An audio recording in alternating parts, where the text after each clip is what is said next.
आप सभी का हमारे ऑनलाइन प्लेटफॉर्म पर हार्दिक स्वागत है। मैं रोहित मिश्रा आपको जो है नमस्कार करता हूं।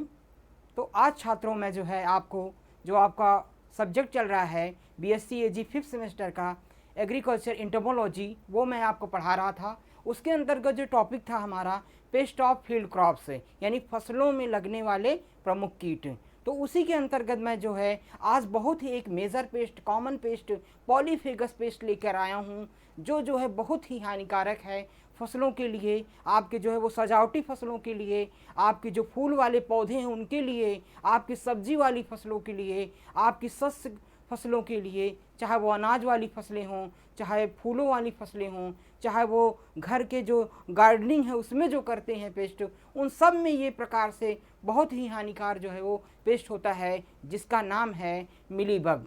जैसा कि आप जो है स्क्रीन पर देख रहे होंगे, इसका चित्र और नाम जो है वो ये इस प्रकार का जो है वो इसका जो है वो आपका करेक्टर्स होते हैं, इस प्रकार के ये जो है वो दिखाई पड़ते हैं पौधों में। तो ये जो है इसके द्वारा जो है वो काफ़ी ज़्यादा मात्रा में फसलों को नुकसान हो रहा है। जैसे कि लगभग फसलों को जो है इसके द्वारा कभी 60 से 70% और अधिकतम जो है वो 90 से 100% तक भी हानि जो है वो देखी गई है।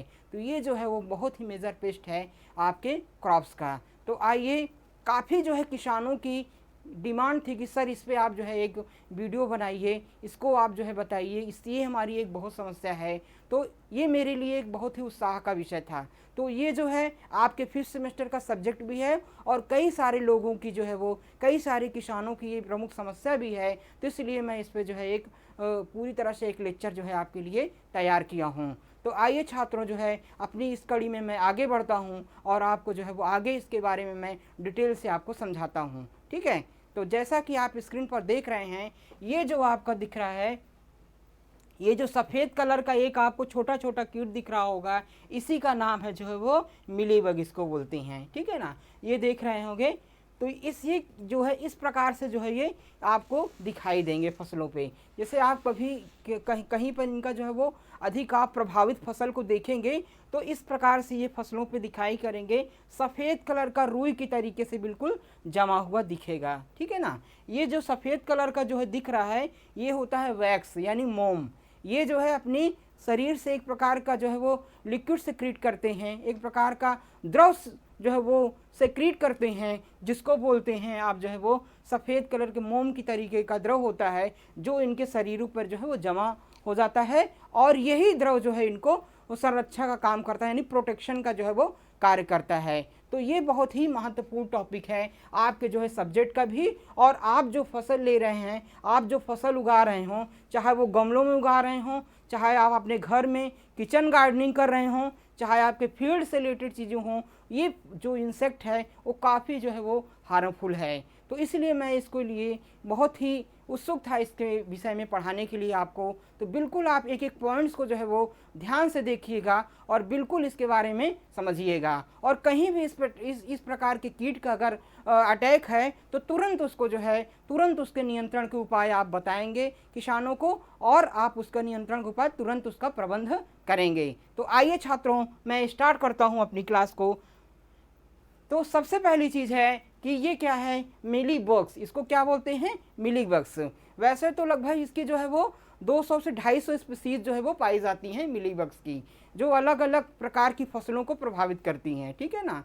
तो वो उनका सिम्टम्स भी अलग अलग होता है, प्रभावित करने का तरीका भी अलग होता है, लाइफ साइकिल भी अलग होता है। तो इसीलिए हमने कॉमन एक सारे इंसेक्ट को एक प्रकार की कॉमन क्लास बनाई है, जिसमें सारे जो उनकी अलग अलग प्रजातियां हैं वो आ जाएं, उनके नियंत्रण के उपाय आ जाएं। ठीक है। उस हिसाब से मैंने क्लास को तैयार किया है कि जितनी भी इसकी प्रजातियां हैं उन सब को हम समझ सकें और उनका हम उपचार आसानी से कर सकें। तो छात्रों, जैसा कि आप देख रहे होंगे स्क्रीन पर, इसका जो साइंटिफिक क्लासिफिकेशन होता है किस प्रकार का होता है, जो इनका साइंटिफिक नेम होता है वो होता है पेस्टोकोकस विबुर्नी। ठीक है ना। जो इनका साइंटिफिक नेम होता है वो होता है पेस्टोकोकस आपका वाइबुर्नी। इस प्रकार से इनका जो ऑर्डर होता है वो होता है आपका हेमिप्टेरा ऑर्डर के। किस प्रकार के ऑर्डर होता है, हेमिप्टेरा ऑर्डर के। एक चीज़ आप विशेष ध्यान देंगे कि जितने भी फलों, पत्तियों, फूलों का रस चूसने वाले कीट होते हैं वो आपके हेमिप्टेरा ऑर्डर के अंतर्गत आते हैं। किसके अंतर्गत आते हैं? हेमिप्टेरा। यानी जितने भी सॉकिंग पेस्ट होते हैं, सॉकिंग पेस्ट, जितने भी ऐसे कीट होते हैं जो फलों, पत्तियों, फूलों का रस चूसने का काम करते हैं, वो सारे आपके हेमिप्टेरा ऑर्डर के अंतर्गत आते हैं। ठीक है, तो हेमिप्टेरा ऑर्डर ये भी एक महत्वपूर्ण ऑर्डर है, ये महत्वपूर्ण गण है इंसेक्ट का आइडेंटिफाई करने के लिए। उसके बाद इसकी जो फैमिली होती है, यानी इसका परिवार जो होता है वो होता है प्रोडोफोकस कोरिडेई। ठीक है ना, प्रोडोफोकस कोरिडेई, ये इसकी फैमिली होती है। और इसके अन्य नाम क्या होते हैं? यह जो है सफ़ेद फूंगा, आम का मुतकुड़, गुजिया आदि नामों से जाना जाता है। तो वैसे जो है इसको कॉमन रूप से हम बोलते हैं, ज़्यादातर सफ़ेद कीट के नाम से जानते हैं। लोग कहते हैं कि हमारी फसल में सफ़ेद कलर का एक कीट लगा हुआ है जो बहुत ही नुकसान पहुंचा रहा है, तो इसको गुजिया के नाम से भी जाना जाता है, और इसको आम का मुतकुड़ कीट के नाम से जाना जाता है, जिसको हम मैंगो मिलीबग कहते हैं, और सफ़ेद फुदका के नाम से या सफ़ेद पतंगा के नाम से लोग इसको जानते हैं। तो इस प्रकार से जो है इसके लोकल नेम्स हैं, ये सारे इसके जो है वो लोकल नेम जो है वो बोले जाते हैं अलग अलग क्षेत्रों में।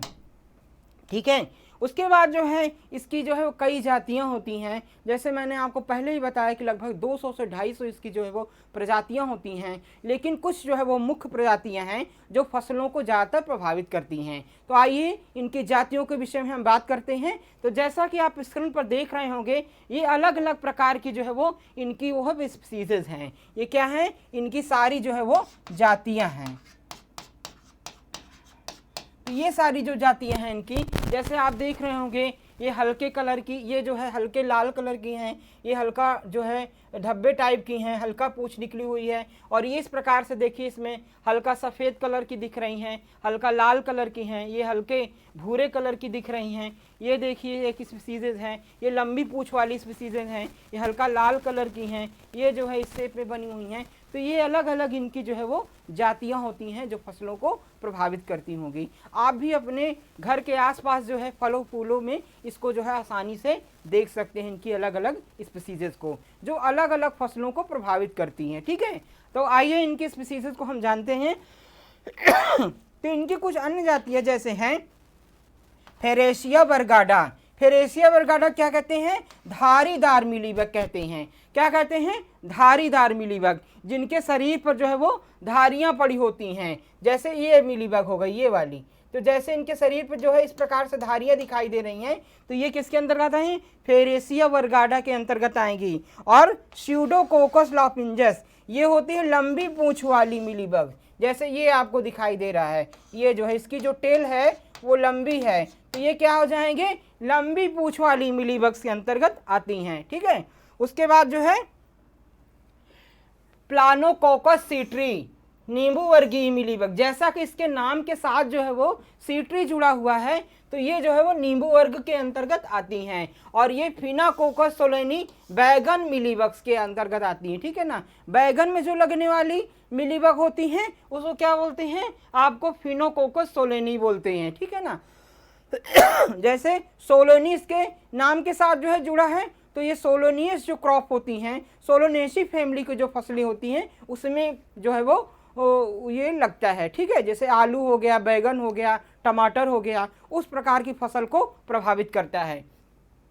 फिर सेकेरोकस सेकेराई से गुलाबी गन्ना मिलीबग, तो जैसे गुलाबी सेकेराई के साथ जुड़ा है, तो सेकरम क्या होता है? सेकरम जो है वो ऑफिशियल सेकरम जो है वो गन्ने का साइंटिफिक नाम होता है। तो सेकरम के साथ जो है यानी गन्ने को प्रभावित करने वाली पीढ़ी, यानी जो गुलाबी रंग की जो है होती है वो गन्ने की फसल को प्रभावित करती है। इसी प्रकार से डेसिया मैंगीफेरा आम मिलीबग, ठीक है जी, जिसको हम मैंगो मिलीबग के नाम से भी जानते हैं, मैंगो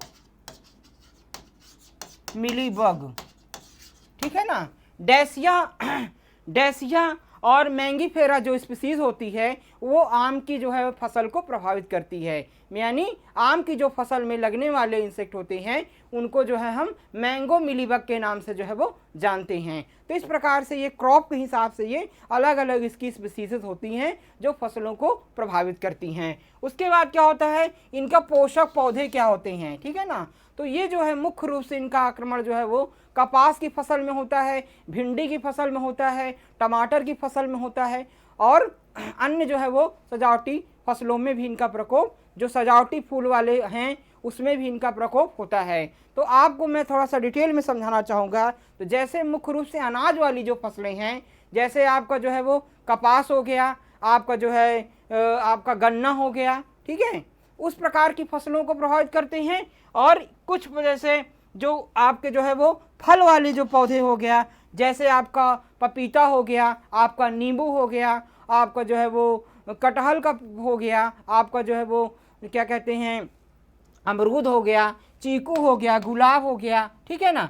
इसी प्रकार से जो है आम हो गया, इस प्रकार से जो है इसको मुख्य रूप से प्रभावित करते हैं। उसके बाद जो है कुछ जो है सब्जियों वाली फसलों हैं जिसमें आप जो है इसको ज़्यादा देखते हैं, जैसे टमाटर का पौधा हो गया, और आपका जो है वो भिंडी में हो गया, आपका जो है उसमें हो गया क्या कहते हैं सेम का पौधा हो गया, वो हो गया आपका बैगन में हो गया। बैगन भी इसको जो है वो काफ़ी मात्रा में देखा गया है, बैगन की फसल को भी ये काफ़ी जो है वो प्रभावित होता है। तो सब्जियों में जो है वो मुख्य रूप से जो है, जैसे आपका कद्दू वर्गीय फसल हो गया उसमें भी प्रभावित करता है, जैसे लौकी हो गया, आपका कद्दू हो गया और करेला हो गया, उसमें भी ये जो है काफ़ी मात्रा में प्रभावित करता है, ठीक है। तो आपके जो है वो आपके क्रॉप्स में हो गया, आपके वेजिटेबल्स में हो गया, और कई प्रकार के जो है फूल वाले पौधे होते हैं, जैसे आपका गेंदे का फूल हो गया, आपके जो है वो गुलाब का फूल हो गया, ठीक है, या अन्य फूल हो पुष्प के पौधे हैं उसमें भी इसका प्रकोप जो है वो देखा गया है। तमाम प्रकार के जो सजावटी पौधे होते हैं आपके, चाहे आपके हर्बल प्लांट्स होते हैं, मेडिसिनल प्लांट होते हैं, उसमें भी अक्सर जो है वो मिलीबग्स का प्रकोप जो है वो देखने को मिलता है। तो हम इस प्रकार से कह सकते हैं कि ये जो है अनाज वाली फसलों को ही प्रभावित करता है, और ये सब्जी वाली फसलों को ही प्रभावित करता है, और ये जो पुष्प वाले पौधे हैं, फूल वाले पौधे हैं, उसको भी प्रभावित करता है, और तमाम प्रकार के जो आपके गार्डनिंग वाले पौधे हैं, सजावटी वाले पौधे हैं, आपके जो है और औषधीय पौधे हैं, आपके हर्बल प्लांट्स हैं, उसको भी ये जो है वो प्रभावित करता है। तो इस प्रकार से जो सारी क्रॉप्स में लगता है उसको हम क्या कह सकते हैं, पॉलीफेगस पेस्ट, पॉलीफेगस पेस्ट, यानी इसको हम कह सकते हैं आपको बहुफसली कीट। क्या कह सकते हैं,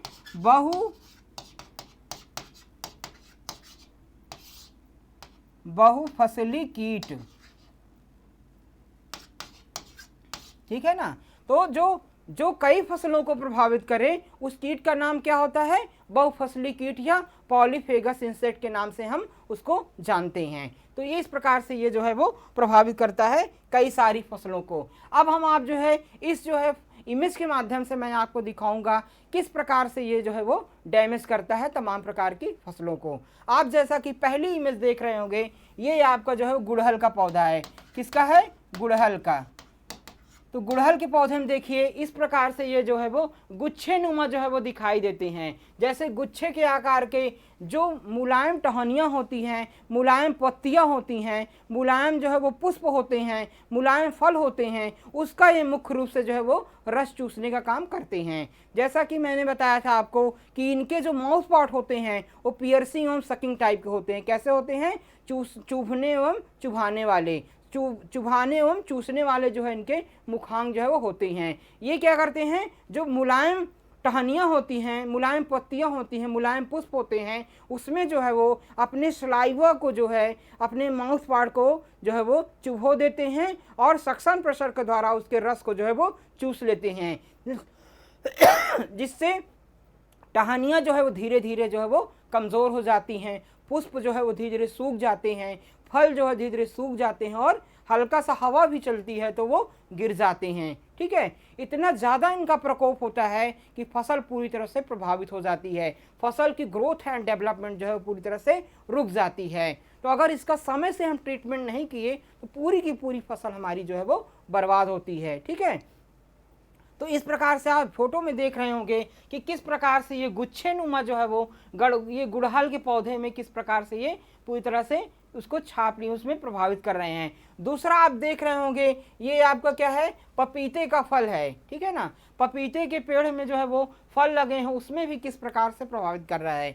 तो जो है फलों को जो है, फलों में ये कि जो है वो जब फलों को क्या करते हैं, फलों में ये चिपक जाते हैं, धीरे धीरे आपके जड़ों तनों से जो है चढ़ते हुए फलों में पहुंच जाते हैं, और फलों में जो है वो जा करके फलों का क्या करना, रस चूसना प्रारंभ कर देते हैं, ठीक है। और उस पे जो है एक प्रकार का जो है वो लिक्विड पदार्थ सेक्रेट करते हैं, द्रव पदार्थ सेक्रेट करते हैं, जिससे तमाम प्रकार के फंगस जो है आपके कवक का अटैक भी उस पर हो जाता है, और जो है उस पर धीरे धीरे काला जो है वो धब्बा, काले काले जो है वो कालिक भी जम जाती है, जिससे बुरी तरह से जो है फसल प्रभावित हो जाती है।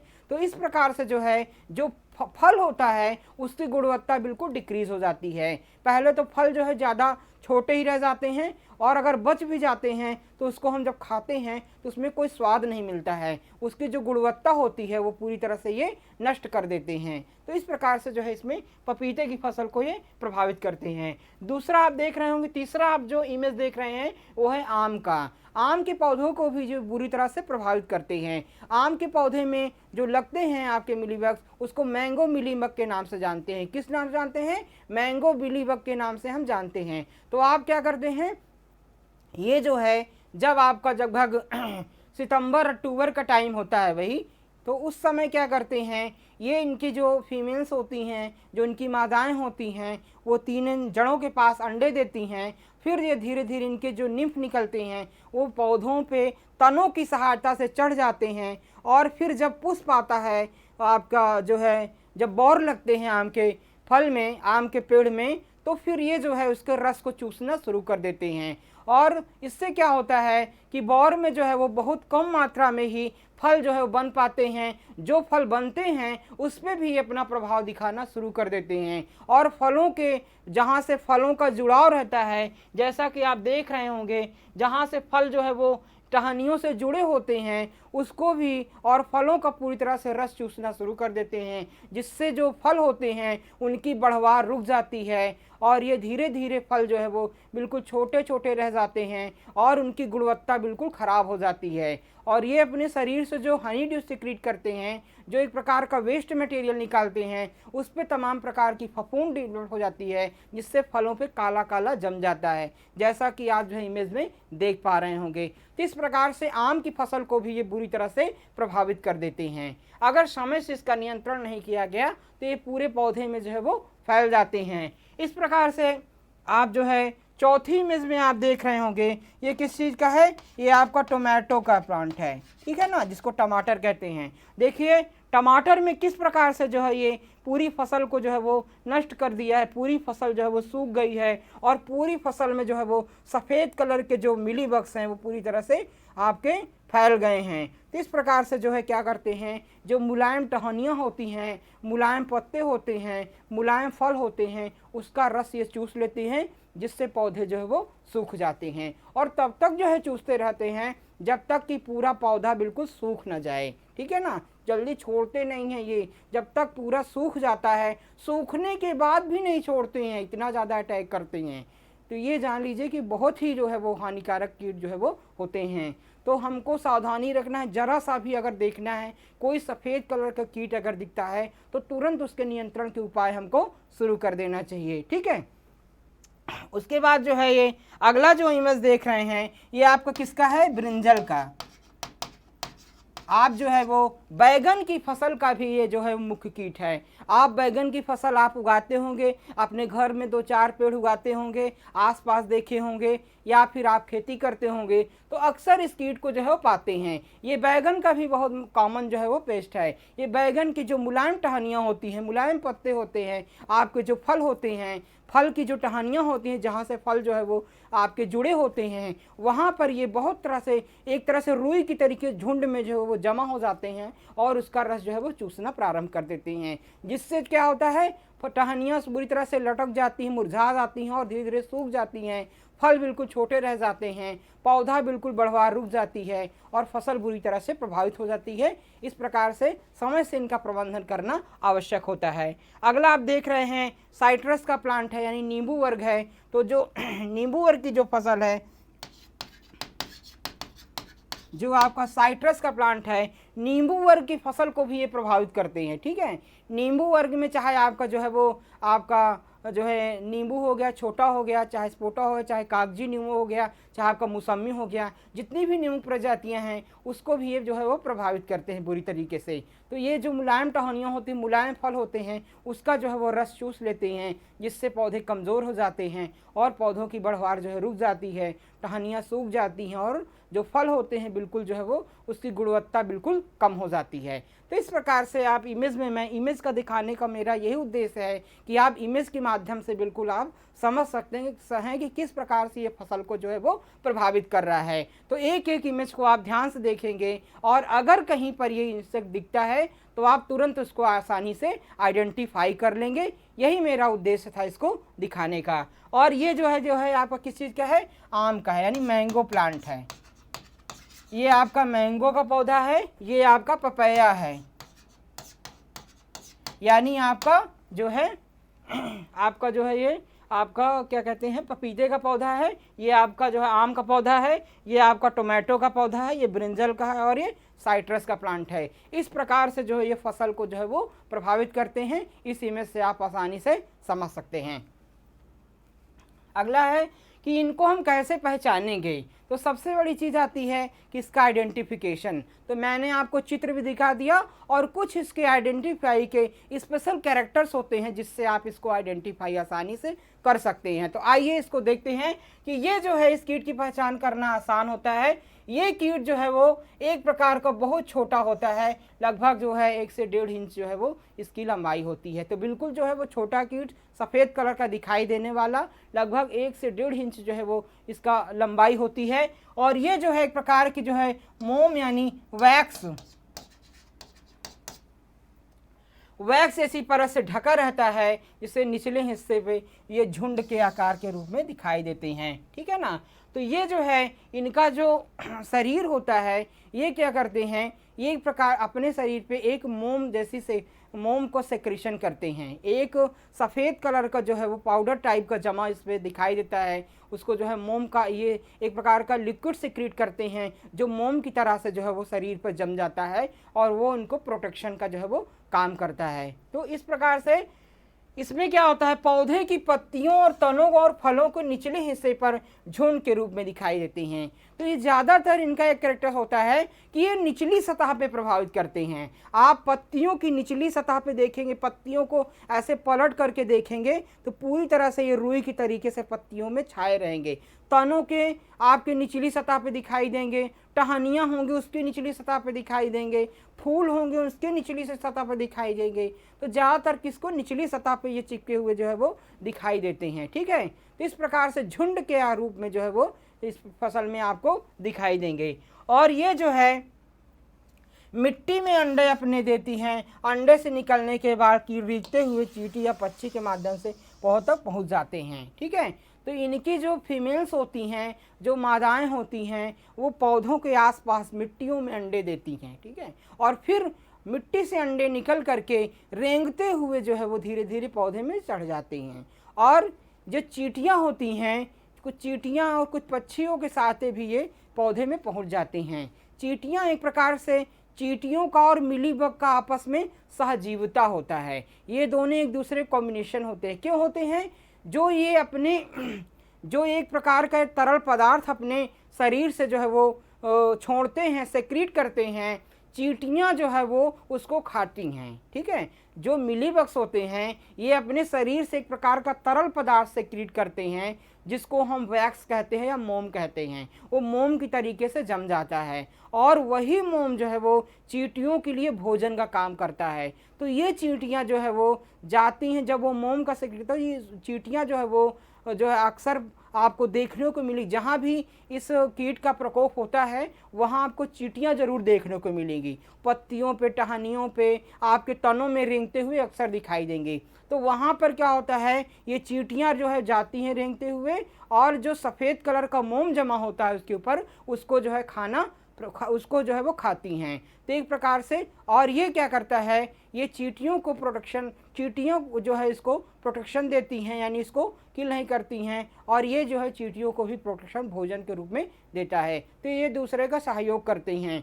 तो ये जो बच्चे होते हैं, इनके जो निम्फ निकलते हैं छोटे छोटे, चींटियाँ उसको ले जाने काम करती हैं। यानी छोटे बच्चे जो होते हैं उसको जो है चींटियाँ अपने ऊपर बैठा करके, अपने जो है वो हाथों से पकड़ करके उसको ले जाने का काम करती हैं, यानी पेड़ पे चढ़ाने का काम जो है वो करती हैं। तो दोनों में आपस में सहजीविता होती है, बहुत ही अच्छी। तो इस प्रकार से जो है चींटियाँ जो है इसको फसलों में प्रभावित करने के लिए चींटियाँ भी जो है मुख्य जिम्मेदार जो है वो होती हैं। इसके बाद है, ये कीट बहुत तेजी से अपनी संख्या बढ़ा लेते हैं और पौधों की पत्तियों और फलों को झुंड के रूप में चिपके रहते हैं। इन कीटों में जो है वो झुंड रुई के गुच्छे के आकार में दिखाई देती है। तो ये जो फीमेल्स होती हैं वो अपने पूरे जीवन काल में, यानी मादा अपने पूरे जीवन काल में, एक मादा लगभग 400 से 500 अंडे देती है, और इस प्रकार से जो है वो हजारों लाखों की संख्या में होती हैं। इस प्रकार से इनकी संख्या बहुत तेज़ी से जो है वो बढ़ जाती है। यानी पूरी तरह से आप देखेंगे एक झुंड में ये रहते हैं और रुई की तरीके से पूरा टहनियों पे, फूलों पर, पूरी तरह से फलों पे चिपके हुए दिखाई देते हैं। तो इनकी संख्या जो है वो बहुत तेज़ी से बढ़ती है, इसीलिए इनको आसानी से नियंत्रण करना जो है वो आसान नहीं होता है। तो इस प्रकार से हम इसको जो है वो आइडेंटिफाई कर सकते हैं। अब देखते हैं कि क्षतियों महत्व क्या है, यानी इनका नेचर ऑफ डैमेज क्या है, कैसे ये फसल को जो है वो प्रभावित करते हैं। तो ये जो है वो जो मिलीबग होती है उसके कारण जो है कई प्रकार के सिम्टम जो है पौधे में दिखाई देते हैं। तो सबसे पहली चीज़ें क्या है कि इनके जो मुखांग होते हैं, इनका जो मुख होता है वो पियर्सिंग एंड सकिंग टाइप का होता है। किस टाइप का होता है? पियर्सिंग एंड सकिंग टाइप का, जिसको हिंदी में कहते हैं चुभाने एवं चूसने वाले मुखांग, यानी नुकीले कलर के होते हैं। किस प्रकार के? Piercing and sucking type, piercing and sucking type के, यानी चुभाने एवं चूसने वाले। किस प्रकार के मुखांग होते हैं? चुभाने एवं चूसने वाले जो है मुखांग होते हैं। तो ये जो इनका आपका लैबियम होता है वो जो है नुकीले आकार का होता है, यानी जैसे निडिल का होता है आकार, इस प्रकार से जो है वो निडिल के आकार का जो है वो होता है। तो ये जो है क्या करते हैं, अपने जो है वो सलाइवा को, अपने जो आगे का भाग होता है उसको जो है, जो मुलायम टहनियाँ होती हैं, मुलायम पुष्प होते हैं, मुलायम फूल होते हैं, उस पर जो है चुभो देती हैं और सक्शन प्रेशर के द्वारा जो है उसका रस जो है वो खींचना प्रारंभ कर देती हैं, जिससे पौधे का जो जूस शेप होता है, जो उनका जो है भोज्य पदार्थ होता है, जो फूड मटेरियल एब्जॉर्ब होता है, उसके रस को ये चूस लेते हैं और पौधे बिल्कुल कमज़ोर हो जाते हैं, मुरझा जाते हैं। तो इस प्रकार से जो है इनका डैमेजिंग कैरेक्टर पौधों पे होता है। उसके बाद जो है ये रस चूसने समय मिलीबग पत्तियों, फलों से विषैला पदार्थ ही शहद की नींव चोती हैं। तो ये जब रस चूसती हैं तो एक प्रकार का जो है अपने शरीर से एक प्रकार का द्रव भी सिक्रीट करती हैं, जिसको हम क्या कहते हैं, हनी ड्यू के नाम से जानते हैं, जो शहद की तरीके से चिपचिपा होता है। आप इसको कभी हटा करके देखिए, टहनियों से झाड़ करके देखिए तो बिल्कुल चिपचिपा टाइप का महसूस होगा। तो ये एक प्रकार का अपने शरीर से द्रव सिक्रीट करते हैं, और वो द्रव जो है वो शहद की तरीके से चिपचिपा होता है, जिस पे तमाम प्रकार के जो है वो कवकों का आक्रमण होता है, फंगस वहाँ पर डेवलप हो जाते हैं और वो भी एक बीमारी का कारण जो है वो बन जाता है। तो इस प्रकार से इनकी हानिकारक जो है वो क्षति एवं इनका डैमेज इस प्रकार से फसल को करते हैं।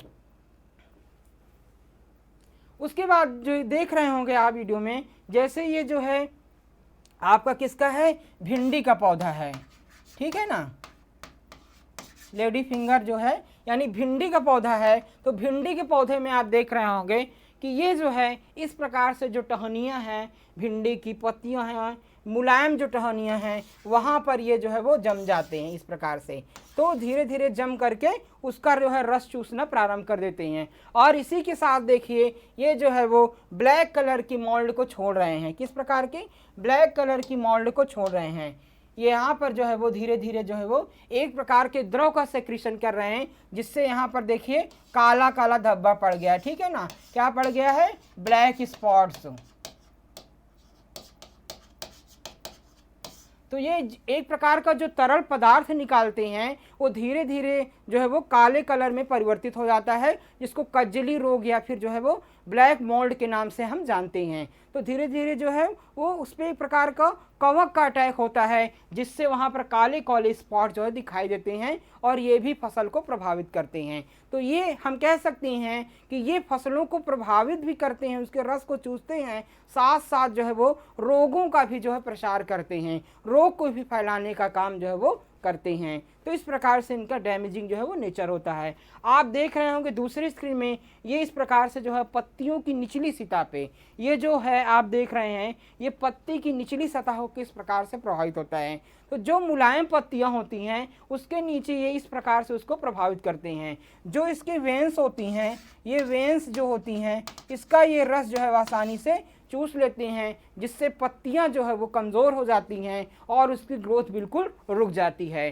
तो आप पत्तियों को किस प्रकार से प्रभावित कर रहे हैं ये भी आप देख सकते हैं, और टहनियों को किस प्रकार से प्रभावित कर रहे हैं, और उस पर जो हनी ड्यू होता है, जो काले कलर का पदार्थ जो एक प्रकार का द्रव सेक्रेट कर रहे हैं वो किस सिम्टम में जम जाता है, उसके लक्षण क्या होते हैं, वो भी आप जो है इस इमेज के माध्यम से आसानी से दे सकते हैं। तो इस प्रकार से ये फसल को जो है वो प्रभावित करते हैं। उसके बाद क्या है कि ये चिपचिपे पदार्थ को क्या कहते हैं? हनी ड्यू कहते हैं। मैंने पहले ही बताया है ये कारण पौधों चींटियां भी चढ़ने लगती हैं और साथ साथ जो है ही पत्तियों पर काली फंगस यानी ब्लैक सुडीमॉल भी डेवलप होती हैं। तो ये जो एक प्रकार का पदार्थ सेक्रेट करते हैं उसमें जो है वो चींटियों का भी अटैक होता है और साथ साथ जो है तमाम प्रकार के कवक का भी जो है वो अटैक होता है। तो मैंने पहले ही बताया है जो ये एक प्रकार का द्रव का सेक्रेशन करते हैं अपने शरीर से, उस पर जो है वो चींटियों का वो भोजन होता है और उसी कारण जो है चींटियाँ सहजीविता का काम करती हैं। इनके बच्चों, इनके जो निम्फ निकलते हैं उसको पौधे में एक स्थान से दूसरे स्थान ले जाने का काम करती हैं, और फिर जब ये एक प्रकार का द्रव अपने शरीर से सेक्रेट करते हैं तो फिर वो उनके भोजन का काम करता है, और वो जो है द्रव जो है वो धीरे धीरे उस पर फंगस का भी अटैक होता है, तमाम प्रकार कवक भी उस पर अटैक करते हैं, जिससे वो काले कलर में परिवर्तित हो जा रहा है और फसल बुरी तरह से प्रभावित हो जाती है। उसके बाद क्या होता है, इसके कारण पौधे की पत्तियां पीली होकर गिरने लगती हैं। मैंने बताया आपको कि पीली होकर के पत्तियां गिरने लगती हैं। जब उसके फूड मटेरियल के पूरी तरह से सक कर लेते हैं, चूस लेते हैं, तो पत्तियां बिल्कुल कमज़ोर हो जाती हैं, उनकी ग्रोथ रुक जाती है, उनके जो जाइलम फ्लोएम जो क्रिया है वो प्रभावित हो जाती है और पत्तियां बिल्कुल पीली पड़ जाती हैं, उनकी ग्रोथ जो है वो रुक जाती है। इसी प्रकार से पत्तियां बिल्कुल पौधा बिल्कुल कमज़ोर हो जाता है और धीरे धीरे वो खत्म होने के कगार पे जो है बिल्कुल पहुंच जाता है। तो ये इनका क्या होता है, डैमेजिंग नेचर होता है, किस प्रकार से ये फसल को प्रभावित करते हैं। उसके बाद जो है इनका जीवन चक्र की बात करते हैं। तो इनका जो लाइफ साइकिल होता है वो जो है उसमें एक चीज़ें सबसे बड़ा इम्पोर्टेंट साइंटिफिक रीज़न होता है कि इनका लाइफ साइकिल जो है दो प्रकार का होता है। जो इनके आपके मेल होते हैं यानी जो इनके नर होते हैं उनका जीवन चक्र जो है 4 अवस्थाओं में विभाजित होता है, और जो मादा होती हैं उनका जीवन चक्र जो है वो 3 अवस्थाओं में विभाजित होता है। यानी इनके नर और मादा के जीवन चक्र में अंतर देखा गया है। तो जो नर होते हैं उनका जीवन चक्र होता है पूरे 4 अवस्थाएं होती हैं, एग, लार्वा, प्यूपा और एडल्ट। ठीक है, एग, लार्वा, प्यूपा और एडल्ट 4 अवस्थाएं होती हैं, और जो आपकी जो मादा होती हैं उसमें 3 ही अवस्थाएं होती हैं, एग, निम्फ और एडल्ट। ठीक है, यानी आपके अंडा, शिशु और प्रौढ़। और जो आपके जो नर होते हैं उसमें अंडा, आपके शिशु, आपके कृमिकोष और आपके प्रौढ़ 4 अवस्थाएं जो है देखी गई हैं। जो नर होते हैं वो एक बार जो है वो मैथुन क्रिया करते हैं मादा के साथ, उसके पश्चात वो मर जाते हैं, यानी फसल को ज़्यादातर प्रभावित नहीं करती हैं। सबसे ज़्यादा जो फसल को प्रभावित करती है वो मादा कीट करती है। मादा में क्या होता है कि वो सबसे ज़्यादा फसल को प्रभावित करती है, और जो निम्फ अवस्था होती है, शिशु अवस्था होती है, वो भी प्रभावित करते हैं। यानी शिशु अवस्था ही प्रभावित करती है फसल को, और जो प्रौढ़ अवस्था होती है यानी एडल्टिव होती हैं वो भी फसल को प्रभावित करते हैं। तो इस प्रकार से कभी कभी आपसे कंपटीशन ही पूछा जाता है कि निम्नलिखित में कौन सा इंसेक्ट है जिसमें कंप्लीट और इनकम्प्लीट दोनों लाइफ साइकिल पाई जाती है, तो उसमें क्या होता है आपका मिलीबग अगर ऑप्शन है तो आप टिक करेंगे। मिलीबग में मेल्स में जो है वो इनकम्प्लीट होता है, मेल्स में इनकम्प्लीट, मेल्स में कंप्लीट लाइफ साइकिल और फीमेल्स में इनकम्प्लीट जो है वो लाइफ साइकिल पाया जाता है। तो इस प्रकार से जो है इसमें दोनों में अलग अलग देखा गया है। जो मादा होती है, सबसे पहला होता है हम जो है आपके अंडे की बात करते हैं, तो मादा जो है पेड़ की जड़ के पास भूमि की दरारों में 8 से 15 सेंटीमीटर पे गहराई पर अंडे देती है। अंडे देने का जो तरीका होता है वो जितनी भी जातियां हैं इनकी उसमें अलग अलग होता है। जैसे जो मैंगो मिलीबग होता है, यानी जो आम का कीट होता है, आम का मिलीबग होता है, उसमें अंडे देना लगभग 8 से 15 सेंटीमीटर ज़मीन की गहराई में देता है। लेकिन अन्य जो कीट होते हैं, जैसे आपके बैगन में लगने वाले कीट, भिंडी में लगने वाले कीट, आपके गुड़हल में लगने वाले जो हैं, आपके नींबू में लगने वाले हैं, वो लगभग जो है 1 से 2 सेंटीमीटर या फिर पत्तियों के नीचे आपके जड़ों के आसपास मिट्टी में अंडे जो है वो देती हैं। तो इससे जो है वो लोग, एक जो फीमेल्स होती है वो क्या करती है, मादा अंडे अपने मोम ग्रंथियों से बने थैले में भी रखती हैं। जो इनके पीठ पर बैक साइड में एक मोम की जो है वो परत बिछी होती है, जो फीमेल्स होती हैं उस पर भी अपने अंडे को रख लेती हैं और जड़ से लेकर के पत्तियों में पहुंचाने का काम करती हैं। यानी फीमेल्स जो है एग लेइंग करने के पश्चात जो है एक इनके शरीर के ऊपर जो है वो मोम जैसी परत जमी होती है, उसमें थैले नुमा संरचना होती है जिसमें ये अंडे को रख लेती हैं और जड़ों के द्वारा जो है वो पत्तियों पर धीरे धीरे पहुंच करके अंडों को पहुंचाने का काम करती हैं, और अंडों से फिर जो है वो शिशु निकलते हैं और फसल को प्रभावित करना शुरू कर देती हैं। तो ये भी इसमें एक रीज़न होता है। पूरे जीवन काल में जो फीमेल्स होती है वो कितने अंडे देती है, 300 से 400 अंडे। यानी एक जो फीमेल्स होती है वो 300 से 400 अंडे देती है।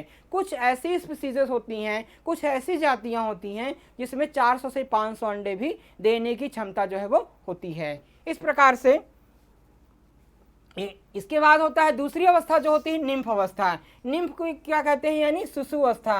अंडे फूटने के बाद जो है उससे शिशु जो है वो लाल एवं सफ़ेद रंग के निकलते हैं। तो इनकी अलग अलग जातियों के जो है शिशु के रंग अलग अलग होते हैं। किसी में हटिया हल्का मटमैले कलर के होते हैं, कोई सफ़ेद एकदम होते हैं, कोई हल्का लाल कलर के होते हैं, कोई हल्का भूरे कलर के होते हैं। तो अलग अलग जो है वो अलग अलग जातियों में शिशुओं को देखा गया अलग अलग रंग में। इस प्रकार से हम आइडेंटिफाई कर सकते हैं। इनकी जो लंबाई होती है वो 1 mm की होती है, ठीक है ना। कितने mm होते हैं, 1 mm की जो है वो इनकी लंबाई होती है। सबसे हानिकारक अवस्था कौन सी होती है, जो है निम्फ अवस्था। यानी कभी पूछता है तो सबसे हानिकारक जो अवस्था होती है वो शिशु अवस्था होती है, जिसको हम निम्फ अवस्था के नाम से, निम्फल स्टेज के नाम से जानते हैं। यानी शिशु जो है वो पत्तियों का रस, टहनियों का रस जो है वो चूसने का ज़्यादातर काम करते हैं। अंडे सेने के बाद युवा मिलीबग, जिन्हें कॉलर के नाम से भी जाना जाता है, ठीक है ना। यानी जो निम्फ अवस्था होती है उसको कॉलर के नाम से भी हम जानते हैं। उपयुक्त भोजन स्थान के लिए इधर उधर घूमते रहते हैं।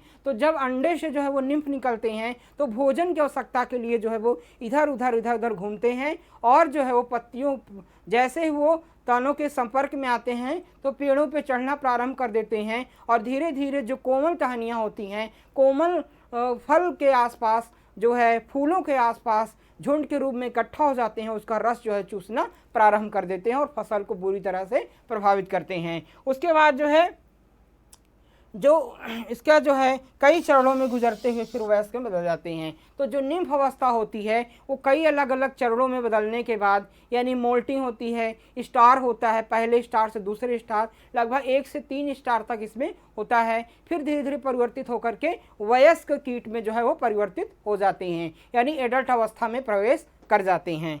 उसके बाद जो है इसमें क्या होता है कि वो वयस्क होते हैं उस वो जो है मादा से भिन्नता होती है, यानी जो वयस्क कीट होते हैं, एडल्ट होते हैं, उससे जो फीमेल्स होती है उसमें भिन्नता होती है, आकार में भिन्नता होती है, जीवन चक्र में भिन्नता होती है। तो जैसा मैं बताया जो है जो फीमेल का जो साइज होता है लगभग 14 से जो है वो 18 mm की जो है होती है, ठीक है ना। अलग अलग स्पीसीजों में इनकी लंबाई चौड़ाई अलग अलग होती है, तो लगभग 18 से 14 होती है। और जो मेल होते हैं वो 8 से 10 mm के होते हैं, ठीक है ना।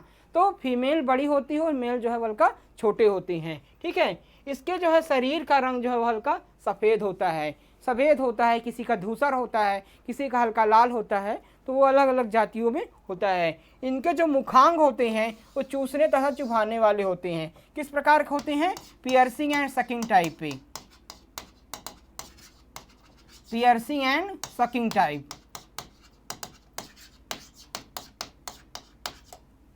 पियर्सिंग एंड सकिंग टाइप पे, यानी चूसने और चुभाने वाले मुखांग होते हैं।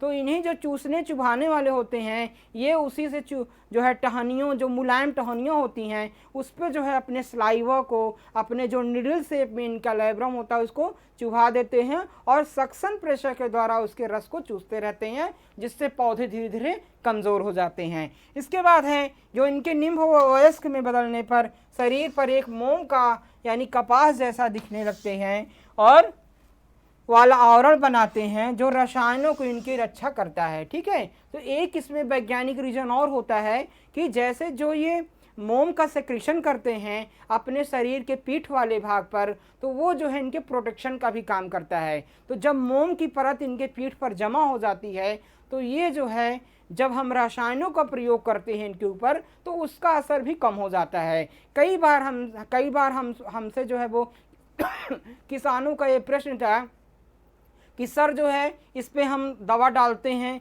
दवा का भी ज़्यादा इस पे असर नहीं होता है इस प्रकार से।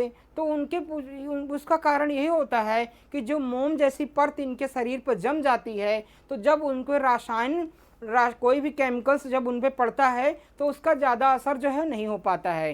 तो इस प्रकार से इनकी संख्या भी है वो ज़्यादातर नियंत्रित नहीं हो पाती है। तो ये भी समस्या आती है इनको नियंत्रित करने में कि ये मोम जैसी जो जमा होता है वो केमिकल्स को जो है वो इनके शरीर में प्रवेश होने से रोक लेता है। तो ये मोम एक प्रकार से प्रोटेक्शन का काम करता है इनके शरीर के लिए, और यही एक कारण है कि इनको नियंत्रण करना आसान नहीं होता है। इसी कारण से इनको हम आसानी से नियंत्रित कर नहीं पाते हैं, बड़ी समस्या का कारण हमारे लिए बन जाते हैं।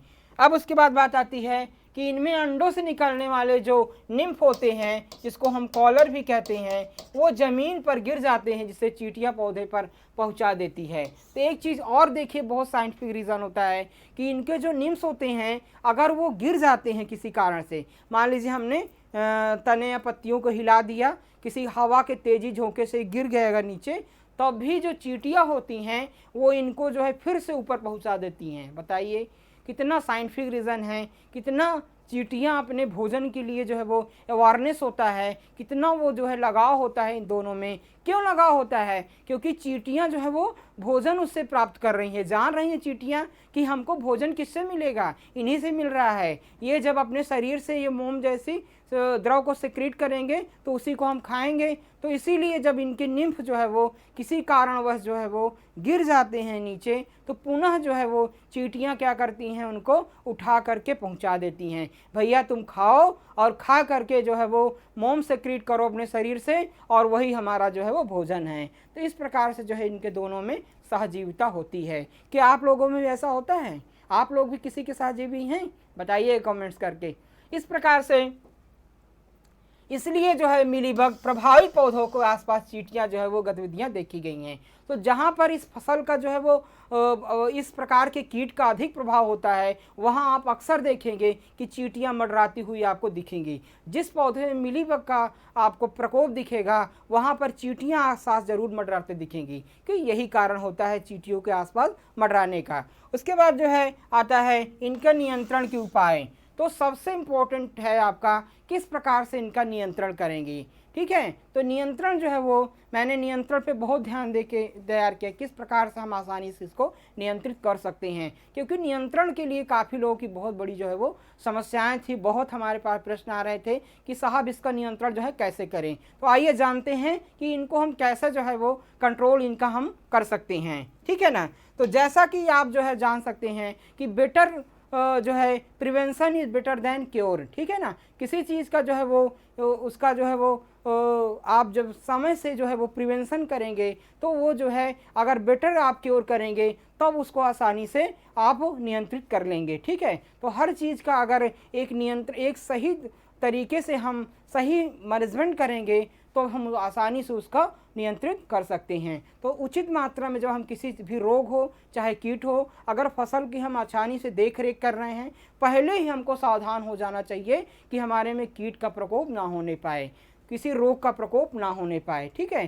तो अगर हम थोड़ा भी मिली बग्स अगर देखते हैं कभी आते जाते सफ़ेद कलर कोई कीट, तो हमको बिल्कुल सावधान होना चाहिए कि अब इनको हम नियंत्रित करने की आवश्यकता है, अब इनकी संख्या जो है वो बढ़ने ना पाए। तो इस प्रकार से जो है नवंबर के जिस समय कीट दिखाई देते हैं उनको पेड़ों पर चढ़ने के से रोकने के लिए ग्रीस बैंड लगा देना चाहिए। ठीक है, तो एक चीज़ ये कि ये जो है सबसे ज़्यादा जो है वो गर्मी के दिनों में ये अब इनकी प्रभाविता जो है वो बढ़ जाती है। ठीक है, जैसे इस समय जो है वो अगस्त सितंबर का महीना है, तो अब ये इनकी जो है वो बरसात के बाद ये प्रभावी होना प्रारंभ हो जाते हैं। तो जैसे आम की बाग में है, आम की बाग में सितंबर से अक्टूबर से लेकर नवंबर तक जो है वो आम के पौधे में चढ़ना जो है वो प्रारंभ कर देते हैं। तो इनका लगभग जो फीमेल्स होती हैं वो आपके सितंबर अक्टूबर में एग लेइंग करती हैं और वही अंडे फूट करके धीरे धीरे आपके पत्तियों में पेड़ों में चढ़ना प्रारंभ कर देते हैं। तो इस प्रकार से जो है वो धीरे धीरे फसल को प्रभावित कर सकते हैं।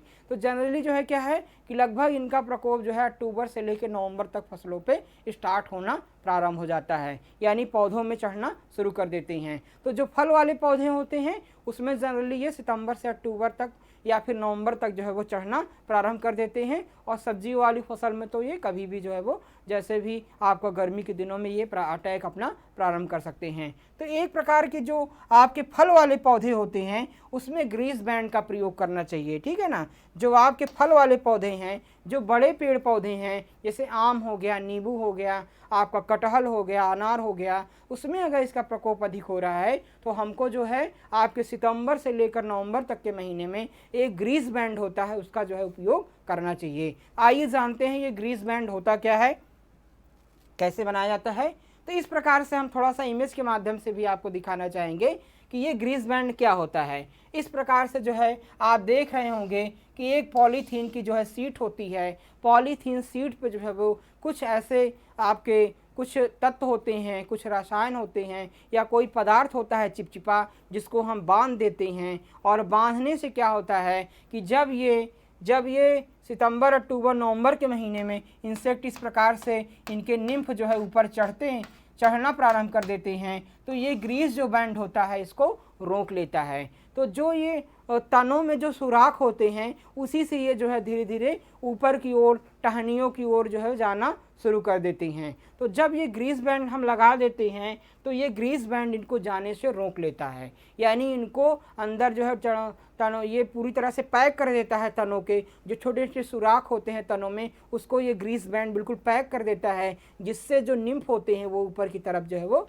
चढ़ नहीं पाते हैं और हमारी फसल जो है इससे बच जाती है। इसी प्रकार से आप दूसरे भी आप इमेज में देख रहे होंगे कि इस प्रकार से तनों में जो है हम ग्रीस बैंड लगा देते हैं। ये आपकी जो है वो पॉलीथीन की एक सीट होती है जिसमें कुछ लिक्विड पदार्थ होते हैं, कुछ चिपचिपे पदार्थ होते हैं, ग्रीस टाइप के पदार्थ होते हैं जिसको हम आसानी से इसमें लगा देते हैं। इस प्रकार से भी हम ग्रीस बैंड का प्रयोग जो है वो आपके फल वाले पौधों में प्रयोग करते हैं। देखिए छोटे वाले पौधे में तो ये क्रिया संभव नहीं है, लेकिन जो फल वाले बड़े पौधे होते हैं उसमें जो है ये ग्रीस बैंड सक्सेस है, और इससे भी हम फसलों में इनके जो निम्फ होते हैं, एडल्ट होते हैं, उनको चढ़ने से रोक सकते हैं और फसलों को बचा सकते हैं। तो टाइमली यानी सितंबर से नवंबर के महीने में अगर हम सही रूप से ग्रीस बैंड का प्रयोग करें तो फल वाले पौधों में इनके प्रकोप को हम रोक सकते हैं। विशेषतः आप आम वाले वृक्ष में जो है देखे होंगे कि ग्रीस बैंड का प्रयोग जो है अधिकतर किया जाता है। तो आम के पौधे में जब आपके सितंबर, अक्टूबर, नवंबर में इनका प्रकोप होता है, इनके जो निम्फ होते हैं चढ़ना शुरू करते हैं, तो उसके पहले ही हम इस प्रकार के ग्रीस बैंड का प्रयोग कर देते हैं, जिससे इस जो है मिली बग्स जो है वो चढ़ नहीं पाते हैं, और जब पुष्प की अवस्था होती है तो उसमें हम फसल को आसानी से बचा लेते हैं। ठीक है।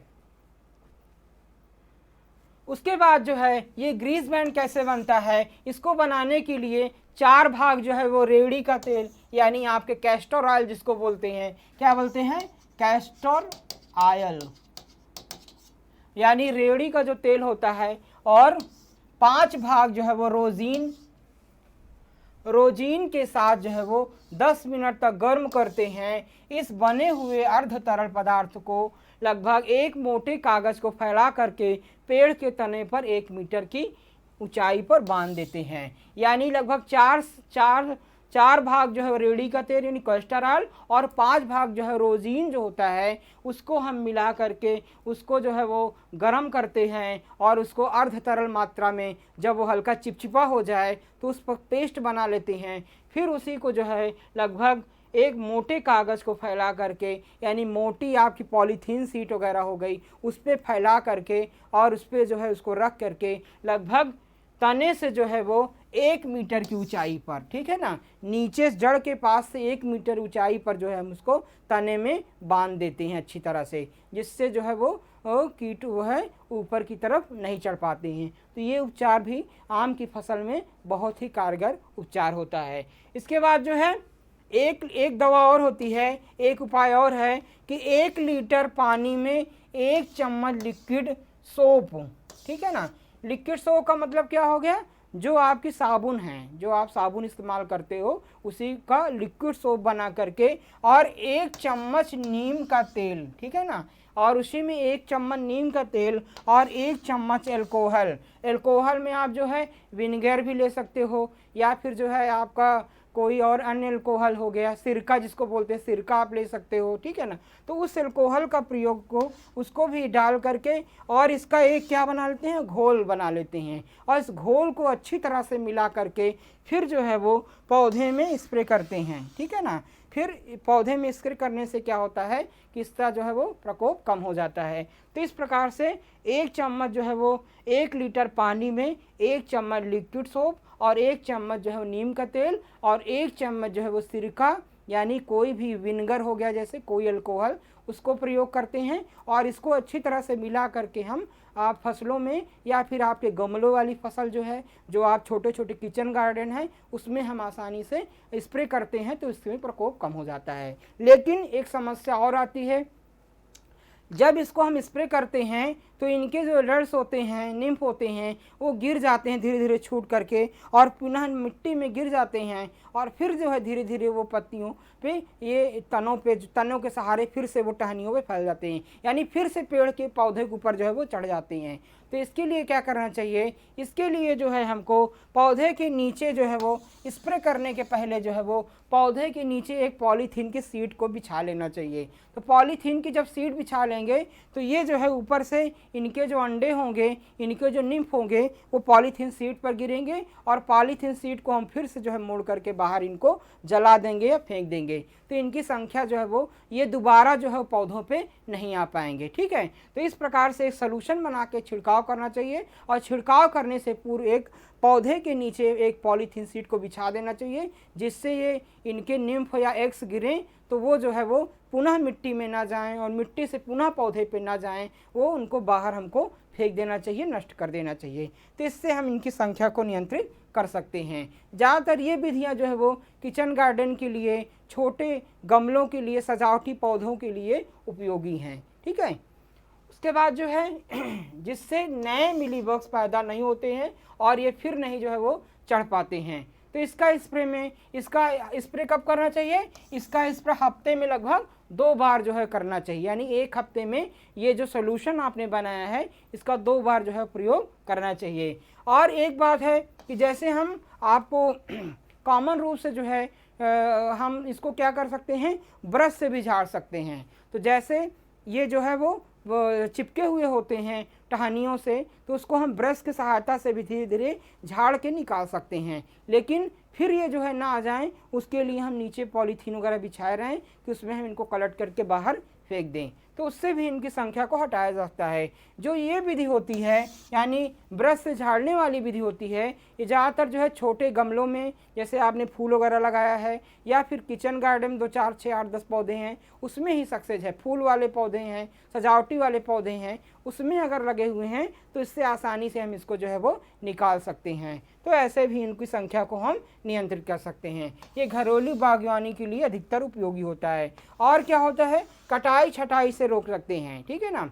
अधिकतर जो है जो अनवांटेड टहनियाँ होती हैं जिसमें इनका प्रकोप ज़्यादा होता है, तो उसको भी हम काट छाँट करके जो है वो जला देते हैं, उससे भी संख्या को नियंत्रित कर सकते हैं। जिसमें ये चिपके हुए हैं, मान लीजिए ज़्यादा मात्रा में चिपके हुए हैं, तो उसको हमको काट करके और जला देना चाहिए, उससे भी संख्या इनकी नियंत्रित हो सकती है। उसके बाद क्या है, चींटियों द्वारा प्रसार रोकने के लिए पेड़ों के तने पर 3 इंच की चौड़ाई पर चिपचिपी टेप लगाई जा सकती है। जैसा कि आपको मैंने जो है वो पहले आपको ग्रीस बैंड बता दिया है। तो चींटियों के भी बचाव के लिए हम छोटी ग्रीस बैंड जो है वो तने के आसपास लगा सकते हैं, जिससे चींटियां भी जो है वो न चढ़ पाएँ। और क्या है, अगर चींटियों का प्रकोप, तो देखिए चींटियां जो है क्या करती हैं कि इनके जो निम्फ होते हैं, आपके जो अंडे होते हैं उसको ले जाने काम करती हैं।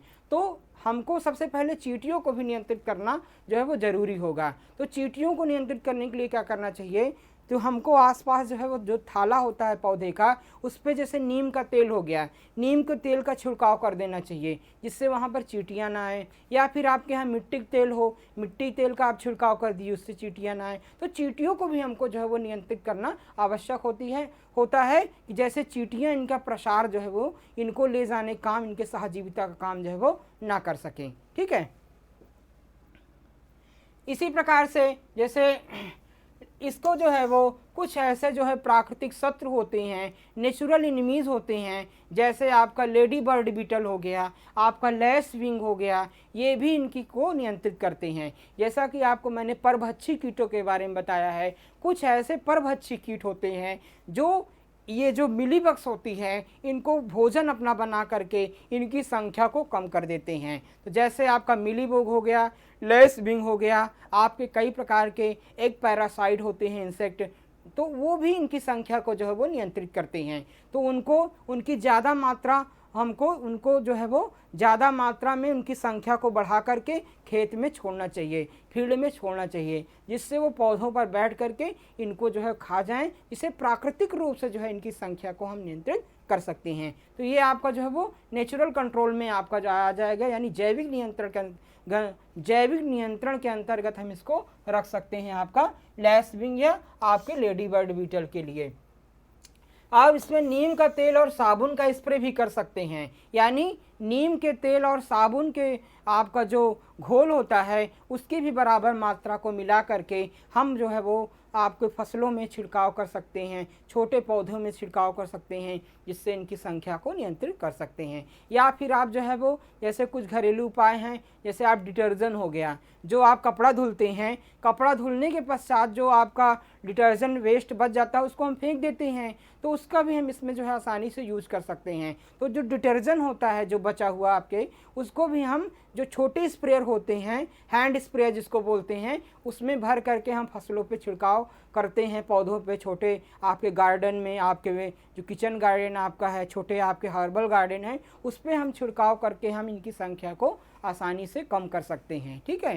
तो ऐसे भी इनको हम नियंत्रित कर सकते हैं। या फिर जो है आप जैसे जो बर्तन धुलने वाला जो साबुन नहीं होता है, इसको बीम बोलते हैं, तो उसको भी हम जो है वो पानी में घोल करके उसका भी हम छिड़काव करके इनकी संख्या को नियंत्रित कर सकते हैं, ये भी हमारा देखा गया है। या फिर जो है जैसे केरोसिन ऑयल जो होता है, घर में मिट्टी का तेल होता है, उसको भी हम जो है वो ले करके उसका भी हम छिड़काव इस पर करते हैं, तो भी ये धीरे धीरे मर जाते हैं। तो ऐसे भी इनकी संख्या को हम कंट्रोल कर सकती हैं। यह एक आसान और उपाय है। या फिर जो है आप पानी को प्रेशर की सहायता से, प्रेशर पाइप की सहायता से अगर पौधों पे हल्का मारते हैं, तब भी ये जो है धीरे धीरे उससे गिर जाते हैं, कमज़ोर हो जाते हैं और धीरे धीरे इनकी संख्या को फ्लश हो जाती हैं। तो इस प्रकार से हम कुछ ऐसे घरेलू उपाय भी हैं, उससे हम इनकी संख्या को नियंत्रित करते हैं। या एक घरेलू उपाय और होता है, जैसे तेजपात हो गया। तेजपात जो होता है उसको हम आसानी से जो है घर में गरम करके कुनकुने पानी से उबाल करके उसके रस को निकाल करके उसको भी छिड़काव करें। दालचीनी की लकड़ी होती है, उसको भी हम उसके जो घोल होते हैं, उसका जो पेस्ट होता है, उसको जो उसका रस निकाल करके उसको भी छिड़काव करने से इस कीट ये कीट जो है भागते हैं और इसके नियंत्रण जो है वो किया जा सकता है। ठीक है, तो इस प्रकार से कई घरेलू उपाय हैं जिससे हम इनकी संख्या को नियंत्रित कर सकते हैं। या घर में जो सिरका आता है, विनेगर आता है, और उसको हम नीम के तेल के साथ मिला करके उसको भी डालें तो इनकी संख्या जो है कम हो जाती है। यानी जो गंध वाली चीज़ें हैं, जो तेज़ी से तीव्र गंध जो छोड़ती हैं, अगर उसको हम डाल रहे हैं तो उससे क्या होता है कि ये कीट भी नहीं आते हैं और चींटियाँ भी ज़्यादातर जो है वहाँ पर प्रवेश नहीं करती हैं उस भाग पे, जिससे इनकी संख्या को हम आसानी से नियंत्रित कर सकते हैं। तो तमाम प्रकार के घरेलू उपाय हैं जिससे हम इस कीट से अपनी फसल को बचा सकते हैं।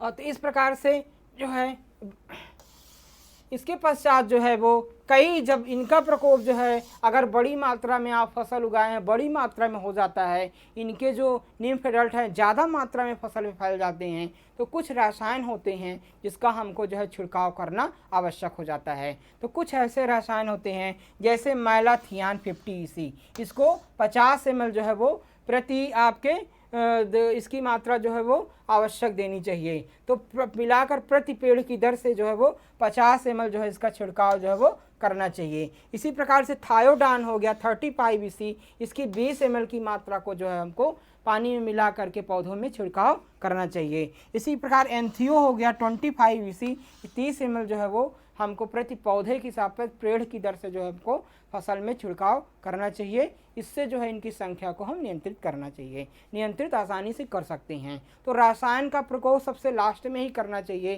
क्योंकि रसायन जो है वो हमारे पर्यावरण के लिए हानिकारक होते हैं, हमारे पर्यावरण में पाए जाने वाले तमाम प्रकार के जीव जंतुओं के लिए हानिकारक होते हैं, ह्यूमन बींग्स यानी मानव के लिए भी हानिकारक होते हैं, हमारे पशु पक्षियों के लिए हानिकारक होते हैं, जो हमारे लाभदायक जीव हैं, जो हमारे पर्यावरण को संतुलन का बनाने काम कर रहे हैं, उसके लिए हानिकारक होते हैं। तो रासायनों का प्रयोग सबसे अंतिम में ही करना चाहिए। पहले घरेलू विधियां हैं, जैविक विधियां हैं, इसके माध्यम से हमको इसका नियंत्रण आसानी से करना चाहिए। तो इस प्रकार से इस कीट से हम अपनी फसल को जो है आसानी से बचा सकते हैं। तो इस प्रकार से जो है आज ये वीडियो हमारा यहीं पर समाप्त होता है। तो इसके साथ ही जो है आप जो मैंने उपाय बताए हैं, आप जहाँ भी इसका प्रकोप देखते हैं उसका जो है आसानी से आप जो है वो उसके आप कारगर उपाय करिए, ज़रूर इस कीट से जो है वो छुटकारा मिलेगा। तो आप जैसा कि जानते हैं prevention is better than cure, यानी पहले हम किसी रोग एवं कीट का प्रकोप होने के पहले ही बिल्कुल सावधान हो जाना चाहिए। जैसे अगर हम फील्ड में इंस्पेक्शन कर रहे हैं तो हमको देखना चाहिए कोई सफ़ेद कलर का कीट अगर फसल में दिख रहा है तो उसको तुरंत हमको जो है नियंत्रित के उपाय करना चाहिए। अगर हम इसको जो है समय से अगर हम नियंत्रित कर लें, समय से जो है अगर हम इस कीट को आइडेंटिफाई कर लें तो अपनी फसल को नुकसान होने से इस कीट के जो है वो बचा सकते हैं। तो इस प्रकार से जो है तमाम प्रकार के नियंत्रण के उपाय हमने आपको बताए, जिससे आसानी से जो है आप उचित मात्रा में घरेलू विधि से आप जो है वो सही तरीके से आप इस कीट को नियंत्रित कर सकते हैं। तो ये जो है आज का हमारा बहुत ही इम्पोर्टेंट टॉपिक था। अगर आपकी कोई अन्य समस्या हो तो आप कमेंट्स के माध्यम से मुझसे जो है वो आसानी से पूछ सकते हैं। तो आज की क्लास में बस इतना ही। हम नेक्स्ट क्लास में नए टॉपिक के साथ फिर आपसे मिलेंगे। धन्यवाद।